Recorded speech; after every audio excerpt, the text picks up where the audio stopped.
Social મીડિયામાં આરાધ્ય દેવીમાં બહુચર વિશે અભદ્ર વાણી વિલાસ કરવાનો મામલો. આ મામલે નોંધાઈ પોલીસ ફરિયાદ. અભદ્ર ભાષામાં વાત કરનાર મનસુખ રાઠોડ સામે નોંધાઈ પોલીસ ફરિયાદ.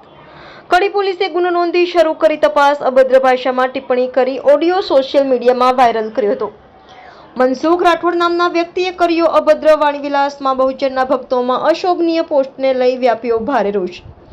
અલગ અલગ માતાજી વિશે અભદ્ર ટિપ્પણીઓ કરી તેનો વિડીયો ક્લિપ બનાવી સોશિયલ મીડિયા પર વાયરલ કરવાનો આરોપ. મહેસાણા પોલીસે આ ઓડિયો ક્લિપની ગંભીરતા જોડી કડી પોલીસ મથકમાં નોંધી પોલીસ ફરિયાદ.